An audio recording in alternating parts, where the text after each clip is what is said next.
26% pria di Indonesia merokok. Artinya 2 dari 3 remaja laki-laki maupun usia produktif merokok.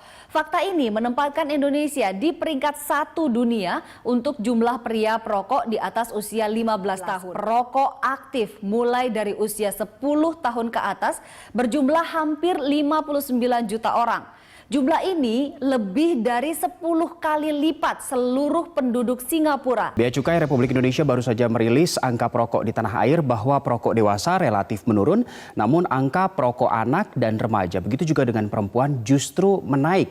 Faktor utama yang paling sangat berpengaruh adalah contoh atau role model di rumah, di keluarga. Misalnya seorang ayah merokok, maka anak-anak akan menganggap bahwa merokok itu adalah hal yang biasa atau lumrah. Tidak hanya di keluarga, tapi juga di lingkungan sekitar, di sekitar rumah, di sekitar sekolah, tempat kursus, dan lain sebagainya. 19,2% pelajar di Indonesia saat ini merokok. Hampir 20% pelajar di Indonesia saat ini merokok. Dan dari angka hampir 20% tadi, 60,6% diantaranya tidak dicegah ketika akan membeli rokok. Bahkan 2/3 dari mereka dapat membeli rokok secara eceran, padahal ini sudah dilarang oleh regulasi. Fakta yang mencengangkan sebagai kesimpulan untuk hari ini pemirsa adalah 40,6% pelajar di Indonesia yang dikategorikan dengan usia lebih spesifik, yaitu antara usia 13 tahun sampai 15 tahun adalah perokok. Per tahun ada 6 juta orang yang meninggal akibat merokok. Global Youth Tobacco Survey bahwa 20,3% remaja telah merokok sejak di bangku sekolah. Diperkirakan 24 juta remaja berusia 13-15 tahun telah menjadi perokok aktif dan pasif saat ini. Data SDKI 2017 menunjukkan bahwa kurang lebih 47% remaja di Indonesia adalah perokok aktif dan Kementerian Kesehatan membenarkan angka itu.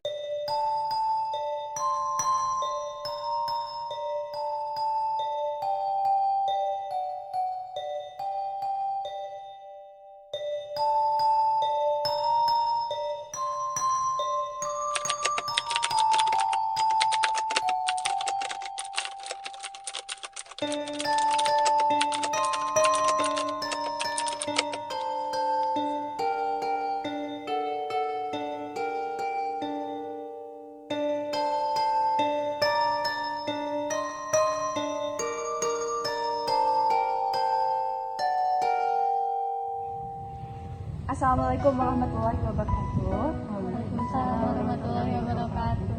Kembali lagi di podcast Ceria. Perkenalkan, nama saya Ibu Wati sebagai moderator. Dan pada podcast kali ini saya kedatangan tamu, yaitu yang pertama Bapak Sukiman sebagai guru BK di SMA Negeri 1 Pluto. Yang kedua Ibu Maimunah sebagai orang tua siswa di SMA Negeri 1 Pluto. Serta 2 orang siswa, yaitu Ujang dan Jajang yang berusia 14 tahun dan 17 tahun. Oke, pertanyaan pertama saya ingin tanyakan kepada Ujang. Kenapa sih Ujang selama ini merokok pada usianya baru 14 tahun? Ujang Maya, Bu, awalnya itu sebenarnya nggak pengen merokok, cuma teman-teman Ujang teh ternyata pengen merokok, terus pada ngajakin Ujang merokok. Udah, Ujang cobain tuh ya rokoknya, oh ternyata enak, Bu. Belum coba tadi, Bu. Oke, kalau dari Jajang sendiri kenapa tuh? Kalau dari aku sih, Bu, ya aku mah kemauan sendiri sih jujur, karena ya emang dari kecil awalnya penasaran terus nyobain sampai sekarang sih, Bu. Jadi emang kemauan sendiri aja. Nah, kalau dari Jajang sendiri siapa sih yang bikin Jajang mau merokok gitu? Ya tadi, Bu, karena kemauan sendiri, jadi ya pertama emang gara-gara lihat teman-teman yang ya kayak dulu tuh lihat teman-teman yang udah gede gitu kok pada merokok gitu, jadi kayak aku ngeliatnya dari sana terus nyoba-nyoba, jadi ya mulai sampai sekarang. Oke, kalau dari Ujang gimana? Kalau Ujang mah teman-teman, Bu, yang ngajakin dia merokok gitu, terus juga ngeliatin bapak kan suka merokok ya di rumah, kayak enak gitu, Bu. Ya udah, Ujang teh pengen nyobain, dan pas nyobain malah suka. Ujang, Jajang, saya mau ngasih kalian satu foto, boleh dilihat dulu. Kira-kira persepsi kalian setelah melihat foto ini itu seperti apa sih dari Ujang terlebih dahulu? Jujur ya Bu, itu gambarnya serem ya menurut Ujang. Cuma ya Ujang tuh sering dengar gitu ya, aku sering mungkin dari bapak-bapak katanya emang rokok tuh bisa bikin meninggal. Cuma gak banyak juga sih yang meninggal karena rokok. Intinya mah menurut Ujang merokok mah meninggal mah karena takdir. Kalau dari Jajang gimana? Kalau aku kan dulu biasa aja ya Bu ya, karena juga kayaknya nggak berdampak banget buat saya, jadi saya juga ngerasa ya udah kan. Kira-kira orang tua atau guru BK kalian tuh tahu nggak sih kalau kalian merokok? Dari Jajang dulu. Tahu sih, kalau orang tua mah pastinya tahu ya, karena emang dari kecil saya merokok jadi orang tua tahu, tapi ya udah ngebiasain aja. Kalau dari guru juga juga, saya sering dipanggil di BK, jadi ya pasti mereka tahu, karena saya juga sering merokok di sekolah. Udah, Ujang gimana?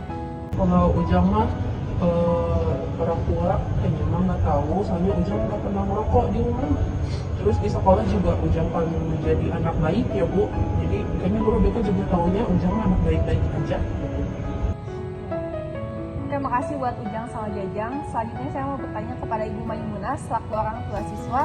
Nah gimana nih Bu, udah ngeliat jawaban dari Ujang sama Jajang bahwa ternyata orang tua tuh tahu. Nah menurut Ibu kayak gimana? Menurut ibu mah sih ini miris gitu ya, melihat anak-anak gitu udah pada ngerokok, apalagi lagi ibu tuh sering ngeliat tuh yang pakai seragam SMP apalagi Bu pada ngerokok gitu. Terus si anak-anak itu yang sering nongkrong gitu tuh pada ngerokok, ibu ngeliatnya tuh kayak gimana gitu ibu. Terus ibu juga kayak prihatin gitu ngeliat orang tuanya tuh ada yang asuh, ada yang enggak gitu, ngeliat anak-anaknya tuh ngerokok gitu. Nah kalau dari Ibu sendiri gimana nih caranya biar anak-anak tuh nggak merokok lagi? Ibu mah ya ke anak-anak ibu tuh ada komunikasi gitu yang baik gitu. Jadi dikasih tahu ngerokok tuh gimana bahayanya. Terus tuh ibu tuh suka memperhatikan gitu pergaulan anak-anak ibu tuh gimana gitu di sekolahnya, bertemannya. Soalnya ya ibu mah tahunya tuh pasti kebanyakan anak-anak tuh ngerokok tuh ikut-ikutan ke temennya nih. Jadi ibu mah suka ngeliatin, perhatiin anak ibu tuh gimana gitu mainnya, temennya gitu, pergaulannya. Oke, makasih ya Bu. Selanjutnya kepada Bapak Sukiman, gimana nih Pak ngeliat anak-anak tuh ternyata pada merokok nih? Nah menurut Bapak tuh kayak gimana? Oh iya nih, kalau misalkan di itu mainnya di sekolah bapak gitu ya, kebetulan kayak ini mah bukan anak-anak bapak ya. Kalau di sekolah bapak sendiri mah, ya di sekolahnya tuh suka ada penyuluhan gitu ya, Neng. Suka ada penyuluhan, terus sosialisasi tentang bahaya merokok, bahkan teh dari sekolahnya dia emang suka ngundang gitu kayak polisi-polisi gitu ya yang bahaya gitu merokok teh gitu Neng ya. Nah terus emang dari guru BK-nya sendiri juga harus menegaskan gitu ke anak-anak gitu, karena anak-anak mah ya belum ada kewajiban gitu nih buat ngerokok gitu ya. Terus kalau misalnya dari guru BK-nya sendiri ya caranya mah dengan cara mengingatkan gitu ya Neng, terus memberikan edukasi gitu tentang bahaya merokok gitu sih Neng. Oke. Selain itu tuh apalagi sih Pak kan dari guru BK biar anak-anak tuh nggak merokok lagi? Ya Neng, kalau misalkan tahun pertama kita teh harus mencontoh gitu. Bapak sendiri kenapa Bapak berani ya kalau anak-anak teh buat melarang rokok, ada Bapak sendiri tengah rokok gitu ya. Nah terus yang kedua, yaitu kalau misalkan ke anak-anak yang rokok, ngasih tahu dia itu nggak ngejudge langsung, tapi deh latar belakangnya mereka tengah rokok kayak gimana, apa latar belakangnya gitu, sama siapa mereka bergaul gitu ya. Nah terus kalau di BK sendiri tuh ada namanya layanan kelompok. Nah isinya tuh di situ kayak pemberian ngasih gitu ke anak-anak teh, ngasih kertas gitu. Nah di sana teh kayak bikin kesan-kesan lagi gitu. Kalau misalkan kalian teh di masa depan gimana nih gitu. Kalau misalkan kalian apakah kalian akan berhenti merokok atau gimana gitu. Nah terus ada juga nih namanya tuh metode RIT ya Neng gitu, Rational Emotive Therapy. Nah di sana teh kita sebagai guru BK harus merubah gitu dari pemikiran si anak itu irasional menjadi rasional gitu. Menarik ya ternyata dari pemaparan guru BK dan orang tua siswa. Nah pertanyaan terakhir nih, gimana menurut pendapat ibu, bapak, sama adik-adik semua ini, dengan adanya gambar visual merokok, peringatan visual merokok itu tuh efektif gak sih? Nah, dari Ujang dulu deh boleh. Kalau menurut Ujang nggak efektif sih Bu, soalnya ini masih banyak tuh yang merokok walaupun gambar di visual itu. Ya buktinya lihat aja Ujang sendiri gitu ya, masih merokok walaupun tahu itu serem. Tapi gimana ya Bu, enak. Kalau dari Jajang gimana? Ya sebenarnya sama sih, saya juga tidak merasa juga tidak efektif karena juga saya sendiri masih merokok dari dulu sampai sekarang masih tidak pernah aktif. Dari Bapak Sukiman nih. Dan kalau dari Bapak sendiri mah ya jujur, mama ada emang takut ya ya kalau misalkan melihat gambarnya karena mama karena udah tua gitu ya. Jadi mama fokus ke kesehatan bapak gitu. Dari Ibu Maimunah gimana?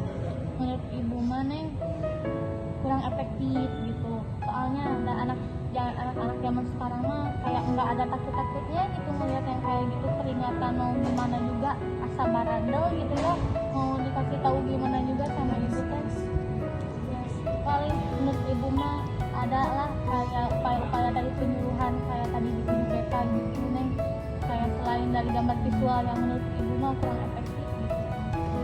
Bisa bu, itu tuh soalnya anak-anak kecil kan akhirnya mah ya gitu dia pakai kesian gitu ya bu.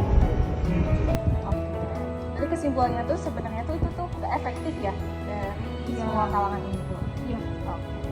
Mungkin cukup ya dari podcast kali ini. Terima kasih kepada tamu-tamu ini yang telah menyempatkan hadir. Saya tutup. Wassalamualaikum warahmatullahi wabarakatuh. Waalaikumsalam warahmatullahi wabarakatuh.